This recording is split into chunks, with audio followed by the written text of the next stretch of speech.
Démonstration du programme hollandais. Les Hollandais ont une vieille tradition pour le travail du chien d'utilité.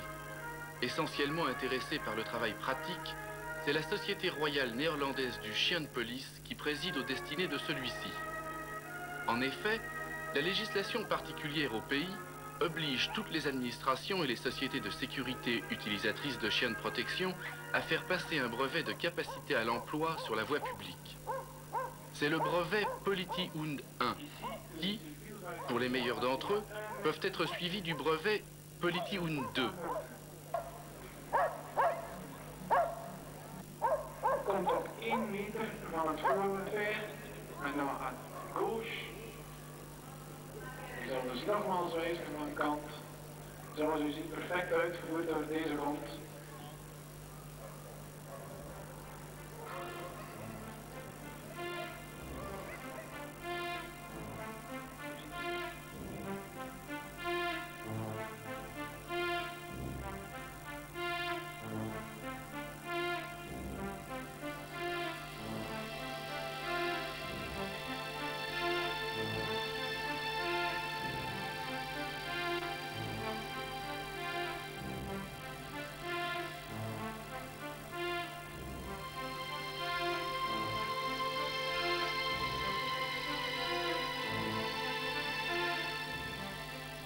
Ce programme présente plusieurs particularités. Le travail à l'eau avec une traversée de canal et le rapport d'un objet encombrant. Deux quêtes qui se déroulent sur des terrains d'une surface équivalente à plusieurs terrains de football. L'une, en recherche d'une arme cachée que le chien doit garder en aboyant pour avertir son maître. L'autre, en recherche de malfaiteurs couchés et camouflés dans un taillis, un bâtiment ou tout autre endroit pouvant recéler des cachettes pour un individu recherché. Les marches au pied avec le chien qui se déporte sur la droite ou la gauche du maître, les marches à hauteur du vélo conduit par le maître, la conduite d'un individu ivre qui perd une arme récupérée et rapportée au maître par le chien, la recherche de minuscules pièces de monnaie éparpillées sur le terrain est considérée en tant qu'indice de police, des douilles éjectées d'un pistolet automatique par exemple. Toutes ces épreuves sont autant d'applications utilitaires du chien de police et peuvent être appréciées lors du championnat national néerlandais qui se déroule tous les ans la première semaine de septembre à Saint-Hertogenbosch.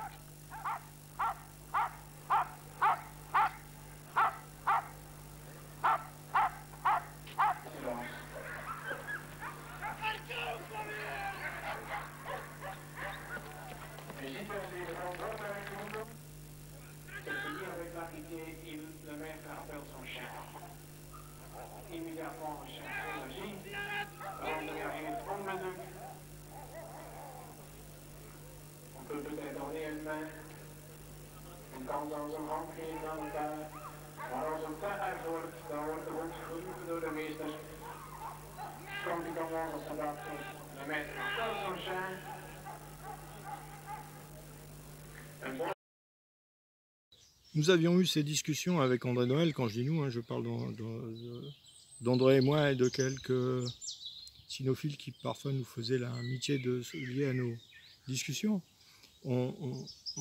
J'ai toujours pensé, et j'en ai longtemps parlé avec André, et qui était d'accord avec mon interrogation, que le caractère était souvent lié sur une phase inédite.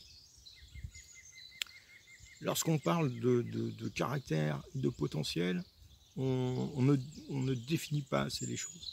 Pour moi, le potentiel, c'est une aptitude que l'on note sur un exercice acquis. Voilà, c'est un potentiel. C'est-à-dire que, si vous voulez, le chien va faire, on va le noter sur 30 attaques de face de ring français. C'est un chien de ring français, il va faire 30 attaques de face de ring français avec un bâton. Voilà, sur les 30 attaques de face avec 30 hommes d'attaque différents, de haut niveau, il va faire 28 points de moyenne générale. Voilà, on sait que le chien, il a un potentiel sur l'attaque de face bâton vraiment de très haut niveau. Ensuite, on va prendre le même chien et on va faire d'autres attaques avec des artifices, alors sans noter la prise en gueule, hein. On reste dans un travail de ring français. À la place d'un bâton, on change, on prend un artifice. Et on regarde si le chien travaille et correspond également aux 28 points sur les 30 attaques. On refait donc les 30 attaques avec des artifices différents. L'autorisation de parler en France, ça c'est un peu délicat parce que bon, en France, quand on parle, ça peut vraiment déstabiliser le chien. Donc ça, il faut vraiment un apprentissage et que ça soit intégré dans ces séances de dressage. Nous, on faisait beaucoup ça à l'entraînement. On parlait beaucoup, hein, on criait beaucoup sur le chien dans les attaques, des choses comme ça, pour qu'il s'habitue à ça. Mais ça, faut vraiment... tous les chiens ne sont pas génétiquement prédisposés à encaisser ça. C'est vraiment un débourrage qu'il faut faire au départ pour que le chien soit habitué à ça. Mais bon, là, on parle simplement d'artifice. Voilà.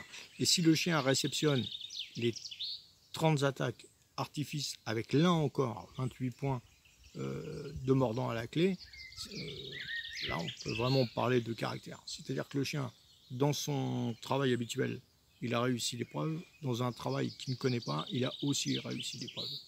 Je me rappelle que un des premiers à avoir relevé ce genre de défi, c'est Quick du Clos Saint-Michel. Quick, lui, il a tout passé. Hein. Attaque belge, attaque hollandaise, etc. Sans préparation. Donc là, on avait vraiment affaire à une grande pointure. Voilà, à mon époque, au siècle dernier, comme disent les jeunes, on était un peu fous comme ça. On aimait bien savoir jusqu'où ça pouvait aller. Donc nous, pour éviter ce genre de tracasserie, on le bossait à l'entraînement. En fait. Donc on aimait bien savoir, surtout moi, sur le travail des femelles que j'employais. J'aimais bien savoir quelle était leur proportion à un travail, on va dire, très différent de notre philosophie française. Et avec Alain Savignan, on travaillait beaucoup comme ça, parce qu'on allait dans la nature. Lui, il avait créé autour de chez lui, autour de sa ferme, la Hardière, il y avait un grand circuit où il avait des ateliers comme ça de courage. Alors, on faisait des trucs très difficiles à encaisser pour le chien. Mais c'était vraiment dans une nature de regarder l'adaptabilité du chien à un exercice non habituel. Donc là, on était vraiment sur l'inédit. Hein. On est sur une étude de comportement pour vraiment analyser la lignée, pour savoir s'il faut conforter tel type, travailler tel autre type sur des chiens un peu trop bruts. On en avait un comme ça, il allait, dès qu'il avait un travail comme ça, sorti du ring, il fallait faire attention qu'il ne disjoncte pas. Donc lui, c'était le contraire, il fallait faire très attention à le maintenir dans un cadre, histoire de ne pas se retrouver avec un chien qui décroche plus ou un chien qui prendrait une initiative sur un dressage ring type, etc. Donc voilà, c'est pour ça que le fait de sortir des étalons du carcan de leur compétition, de leur discipline type, c'est bien de le savoir. C'est pour ça que lorsqu'on utilise un étalon pour l'intégrer dans sa lignée, où on veut vraiment fixer quelque chose et faire un travail d'élevage, hein, c'est-à-dire pas un apport traditionnel pour dire voilà, j'ai utilisé ce chien qui va m'apporter ça, parce que si, parce que ça. Non, là, on veut vraiment travailler sur une fixation réelle, puissante, etc. C'est bien de le connaître à l'extérieur. C'est bien de savoir comment il est dans la vie. C'est bien de savoir ce qu'il est capable de faire sur un artifice. C'est bien de savoir ce qu'il est capable de faire sur un saut qui ne serait pas un saut de ring traditionnel, mais un saut plus compliqué. Voilà. Donc nous, on faisait tout ça à notre époque. Est-ce qu'il y avait une répercussion sur les chiots? Ah ben oui. Hein. Quand vous travaillez sur des lignées, par exemple en apport direct sur des courants de sang belges, hollandais, que vous maîtrisez moins que vos lignées françaises, parce que vous êtes français, hein, ça doit être évidemment la même chose pour quelqu'un qui récupérait une souche française en Hollande et en Belgique. Ouais, on se retrouvait avec des différences de comportement. Donc là, sur les apports directs, quand vous avez votre lignée établie et que vous allez chercher un courant de sang étranger, vous avez des aspérités. Hein. Vous n'avez pas une homogénéité pure, hein, comme ce que je vous expliquais avec Fabrice tout à l'heure, où là, lui, sur ses fixations vraiment chirurgical, il avait 8 clones. Hein. Donc là, non. Là, vous vous retrouvez avec des chiens un peu différents. Moi, je l'ai vu sur les Voltaires, par exemple. Sur les Voltaires, j'avais des chiens avec un type vraiment de chez moi, un type, on va dire, néerlando-belge. J'en ai même eu un qui était vraiment hollandais, dont le type a un espèce de petit malinois. Il était abricot avec une grosse tête. Il était assez étrange. D'ailleurs, celui-là, je l'ai vendu à un agriculteur pour voir un peu ce qu'il allait devenir un agriculteur près de chez moi. C'était un chien assez dur de caractère. Un chien raide, gardien, très gardien. Il était bon, bah, lui, il gardait des vaches, donc c'était parfait. Et puis, j'ai eu un fusionnel. Vraiment un type voltairien. Mais alors, Bernard Bouchès, quand il l'a vu petit, il m'a dit, mais ça, on dirait Voltaire. Mais avec une réflexion vraiment liée sur les 200, sur les Repquick et les Voltaires. Un chien très fort et rapide dans l'attaque, très présent dans les prises en gueule, mais avec cet équilibre exceptionnel des reps. C'est donc Into des 2 savants. Tu tombes là. Je le dis. Tout est bien, super. Il y en avait un autre qui est parti à l'étranger. Il est parti en étranger.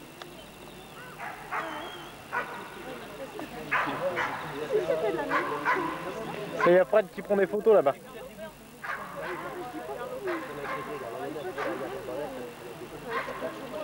Il y avait 4 chiens. Il y avait 4 chiens. Il n'y avait pas d'âme, madame.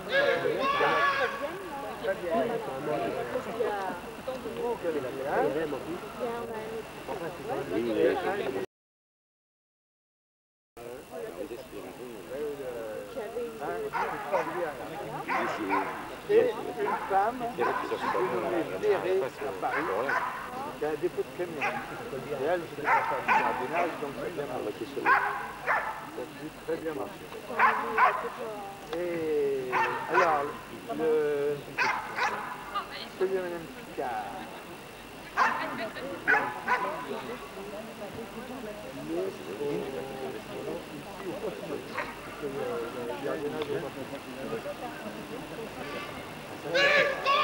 Et bizarre, c'est un Passeland dans des... Il y avait un lien, Numéro 2, c'est 260 pour passant. 240. 240. 240. Deux fois deux. Bon, moi, tous les papiers, tous les machins, c'est tout parti à la poubelle en mai. Ah bah il a attendu depuis qu'il était sur le papier. Pour dégueniller mon bordel, mon machin. Il y avait quelque chose. Il y en a un, il achète un Doberman à Bordeaux. Il achète...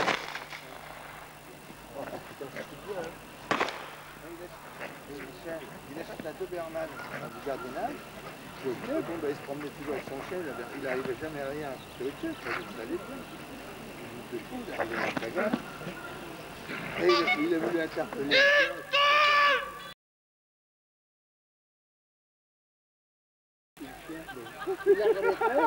On commence. Le gars il m'écrit ça, il dit, tu cartonnes, il dit, je peux plus avoir mes dents. Putain, pas en mettre.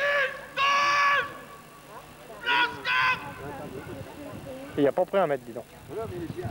Interdit. Il faut facilement 8 points. Et voilà. Et 150 trucs, C'est vrai qu'il est dans son truc, normalement. Oh, maintenant il est bien, c'est un gars qui connaît bien tout. c'est le bas qui fait le coup.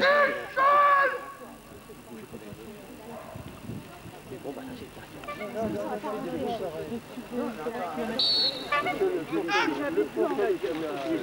j'arrive à le récupérer, on arrive à récupérer, moi-même, on a donné arrive au sol, ça clôture.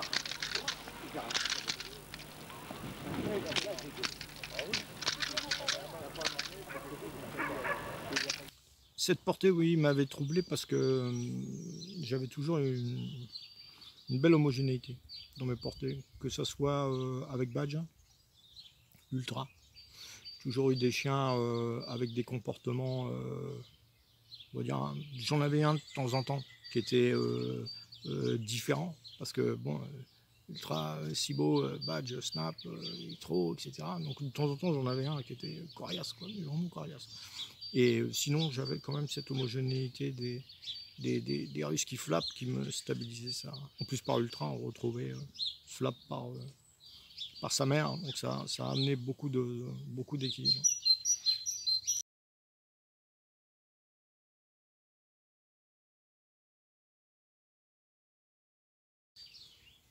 Sur les apports étrangers, là c'était un petit peu plus compliqué. Parce qu'il fallait vraiment, avant de travailler, s'en faire un pote. Ça c'était la clé. Sinon après, c'était des conflits, comment dire, c'est qui le plus fort, le maître ou le chien, etc. Moi ça, c'est pas mon école. Moi je travaille avec un chien parce que j'aime mon chien, et lui-même aussi, il me respecte. Donc ça, au départ, ça doit se travailler. Donc nous, on avait un système. Alors le système que je vais vous expliquer, je le faisais aussi bien pour les femelles qui n'étaient pas nées chez moi, mais que j'achetais ou d'un jeune chien qu'on récupérait. En fait, on voyait tout de suite chez l'éleveur comment il était ou comment elle était. On regardait ses comportements. Moi, le fait de faire mordre le chiot, machin, tout ça, ça mord. Donc le gars qui me dit oui, il mord chez lui, c'est très bien. Mais moi, ça m'intéresse pas. Ce qui m'intéresse, c'est le comportement de la petite chienne ou du petit chiot. Donc je les regarde et je commence à travailler sur deux choses. La première des choses, je les appelle en claquant fort des mains. Ça, c'est la première chose que je fais. Et la deuxième chose, je les appelle gentiment pour savoir ceux qui viennent et ceux qui ne viennent pas. Si l'éleveur me dit, voilà, dans la portée, le caïd ou la plus forte, c'est un tel, parce que je suis venu pour acheter un mâle ou une femelle, on va rester sur un mâle. Je viens acheter qui sait, futur étalon. Je regarde le chien, le chiot, et je regarde comment il est. Si je vois qu'il est très très indépendant, quand je l'appelle, je dis allez gamin, viens vite. Au début ils n'ont pas de nom, hein, mais je les appelle tous gamin. Gamin, viens vite, viens vite. Et s'il vient vite, c'est parfait. Je sais que j'ai un chien réactif, réceptif, et ça va passer entre nous deux. Si j'en ai un qui me regarde et puis qui me dit ouais c'est ça, je viens quand je veux. Donc là je sais que si ce chien-là, il est vraiment très fort caractériellement, et que l'éleveur me dit, parce que c'est quand même l'éleveur hein, qui connaît mieux sa portée que vous, hein, et il me dit non mais celui-là je t'assure, je l'ai vu dans certains cas, il règle le problème tout seul, il fait ça tout seul, oula. Donc je dis bon, je l'emmène.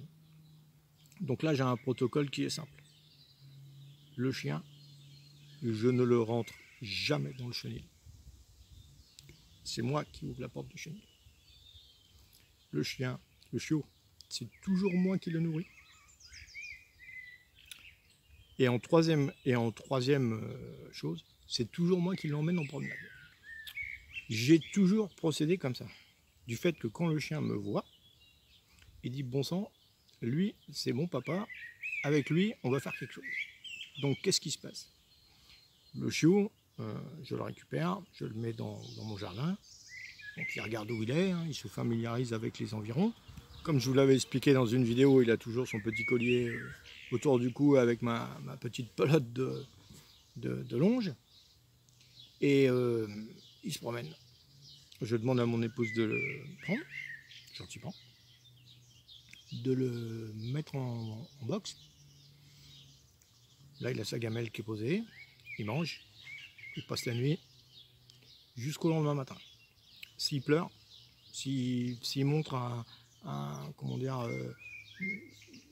quelque chose de désagréable, s'il réclame ça, je n'y vais pas. J'y vais que quand il est calme. De telle manière qu'il ne croit pas que quand il pleure, on vient. Pas lui qui commande, c'est moi. Donc, quand il est calme, je viens, je l'appelle avant. Chez moi, j'avais un parc devant mes chenilles. Donc, le chiot, il ne sait pas forcément qui vient. Donc, je le préviens à distance. Je dis, ah, gamin, on va aller se promener, tout ça.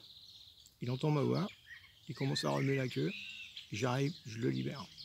Je lui dis tout de suite, je lui dis, mets ta tête avec le collier. Je lui apprends tout de suite à mettre sa tête avec le collier. Tant qu'il n'a pas mis sa tête dans le collier, il ne sort pas. Donc, au bout d'un moment, il a vite compris que quand on met sa tête dedans, on sort. Donc, tac, mets ta tête, je mets sa tête dedans, on sort. J'ai toujours ma petite longe, je le sors du parc. Donc là, les chiennes à côté, elles aboient, ce qui est normal, elles veulent sortir aussi. Donc, je ferme la porte du parc et je vais le promener. Ensuite, j'avais un grand cerisier dans mon jardin avec une grande longe. Quand je reviens de la promenade, je l'attache là. Voilà. Après, bon, il y a les chenilles à nettoyer, etc., etc. Et je demande à mon épouse de le rentrer. Dans l'après-midi, je recommence, etc. Jusqu'à un moment donné, le chien, quand il va me voir, il va m'idolâtrer. Voilà. Tant que je n'ai pas ce fil conducteur avec un chien indépendant, je ne travaille pas. Et ensuite, je travaille exactement pareil, que ce soit au niveau de l'apprentissage du Varennes-Cannelle. Bon, chez moi, les cages de transport, les chiots, ils étaient habitués aux cages de transport. Quand ils sortaient de l'élevage, en général, ils allaient volontiers à la cage de transport, parce que chez moi, il y en avait partout.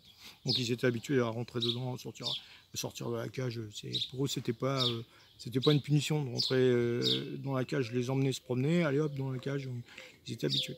Donc je fais pareil avec le chiot. Je le sors, je vais le promener, je le mets dans la cage de transport une fois qu'il s'est soulagé. Je prends la voiture, on va à la forêt, on se promène, etc. etc. Voilà. C'est toujours moi qui fais les bonnes choses. Toujours. Et après, mon épouse le prend, elle le remet en box, etc. Une fois que j'ai créé ce lien-là, après je commence à travailler gentiment. Je mets une petite piste en promenade, une petite marche en laisse en promenade, etc. etc. Voilà. Le petit collier, mets ta tête, ma pelote de petite longe derrière. Moi, j'avais un truc que j'avais acheté dans un magasin de bricolage. C'est une sorte de cordelette incassable. Voilà, donc je faisais gaffe parce que des fois, ça brûlait un petit peu les doigts. Donc voilà. Et avec ça, je le promenais toujours. J'avais toujours un œil sur lui. Ça, c'est obligatoire. Les récalcitrants, les chiens très indépendants, c'est comme ça que je les ai travaillés dès le départ. J'ai eu le nez fin parce que la pire que j'ai eue de tous les indépendants de ma vie, Mustang était très très indépendant comme ça, mais Boken, une plaie. Alors moi, elle m'a aimé par la suite, mais alors au début, elle n'avait rien à battre. Donc ça, c'est très compliqué de se dire, voilà, on va partir sur une carrière avec un chien qui veut faire sa vie tout seul et qui vous aime pas forcément. Donc il faut vraiment créer un lien. Et moi, la nourriture, la manière forte et les machins, ça m'intéresse pas. Donc il faut vraiment que le chien, il ait un lien entre lui et moi.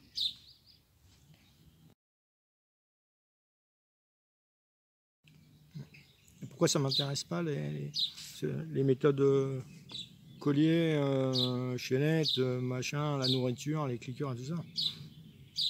Non. J'ai répondu à une question, il y a un gars qui m'a... Vous verrez dans le prochain numéro, il y a un gars qui m'a posé une question sur les colliers impulsion, tout ça. Et puis bon, je lui réponds, mais en ce qui concerne les méthodes de cliqueurs, de nourriture, de balles, de boudin, de machin, tout ce qui met une interférence entre le chien et moi, c'est niet. Je veux que le chien, le chiot, quand il est petit, il n'ait qu'une priorité, moi, c'est tout. Je ne veux pas qu'il ait d'intérêt plus sur une balle ou plus sur un boudin, des choses comme ça. Ça vient dans le dressage. Je lui amène ça si j'en ai besoin, par exemple pour des retours rapides au pied ou des choses comme ça. Mais c'est tout. Et si je peux éviter, j'évite. En tout cas, pas de balle au seau, pas de boudin au seau, pas de nourriture, pas de croquettes, pas de tout ça. Moi, le chien, mais moi, ce qui est fou, c'est que quand j'ai passé mes diplômes d'éducateur, on m'a dit, ouais, il faut mettre le chien assis comme ça. Bon sang, mais vous êtes des manches ou quoi? Vous n'êtes pas capable de mettre un chien assis sans une croquette? Mais faites un autre métier, les gars. c'est mettre un chiot assis, il n'y a rien de plus facile. Mettre un chiot couché, il n'y a rien de plus facile. Le faire sauter, il n'y a rien de plus facile. Si vous n'êtes pas capable de faire ça, il faut faire autre chose. Voilà. Gevolgd door het commando stellen en dat zet de hond de achtervolging in.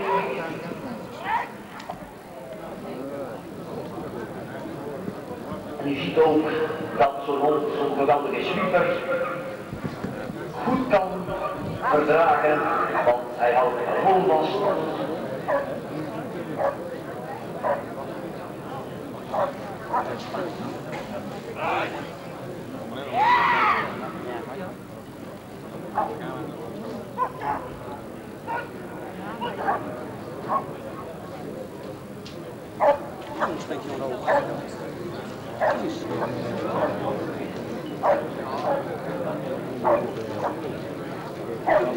Ja, dames en heren, zo bijna zeggen, echte atleten.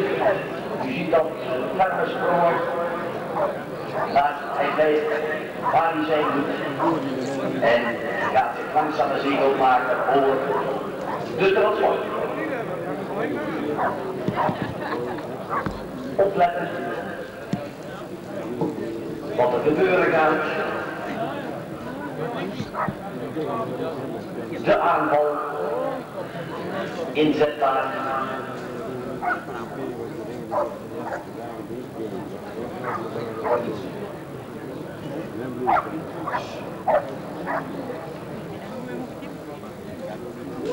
Ja, ze kan er maar niet genoeg van krijgen.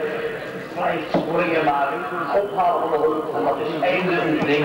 Op combinatie nummer 11 weer Mas uit deze met de hond Tosca. Bedankt. Volgen.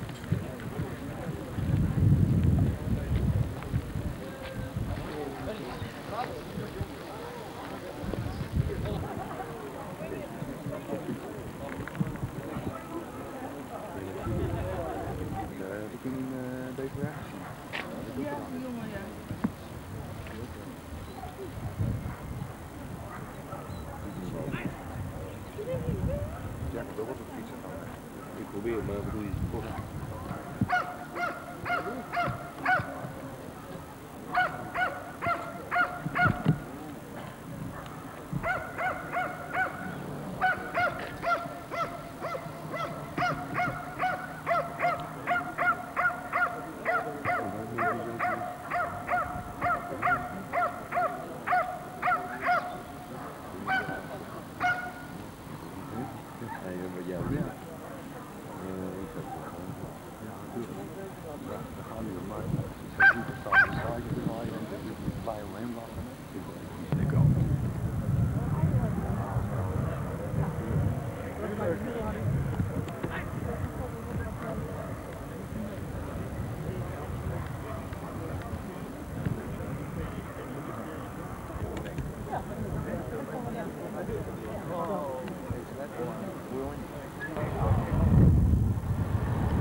Pieter.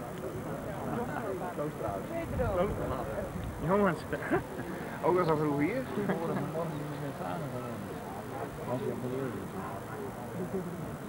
Oh god. Misschien dat we ook alweer.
Ready, op spot.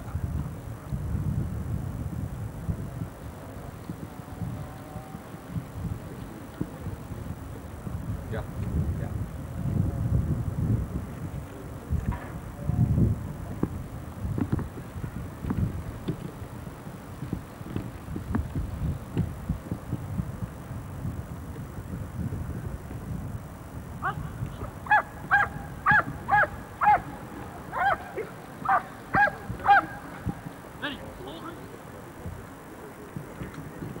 Mensen van het werk gaat er dadelijk aan de start en dan gaat het allemaal beginnen. Instructie even van de keurmeester. De hondjes die worden uiteraard los. Eerste oefening opgebouwd.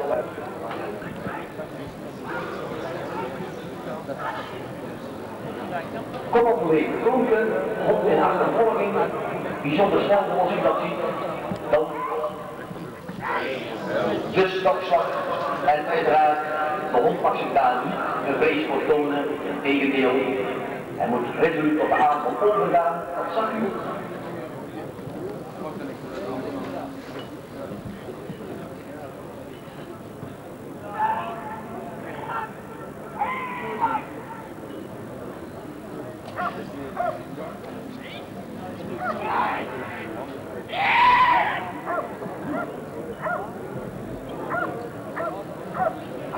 Inmiddels heeft die tweede oefening plaatsgevonden.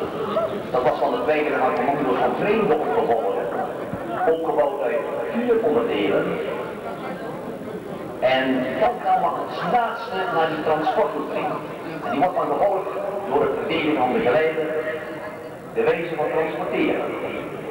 Niet bijten tijdens dat transport. En zo dadelijk de wijze van verdedigen, loslaten.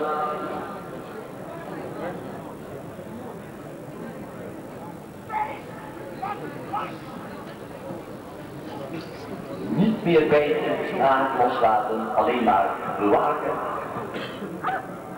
Dat zijn de onderdelen die door de heren keurmeesters worden beoordeeld in deze. En dan opgehaald hond, einde oefening voor de combinatie nummer 2.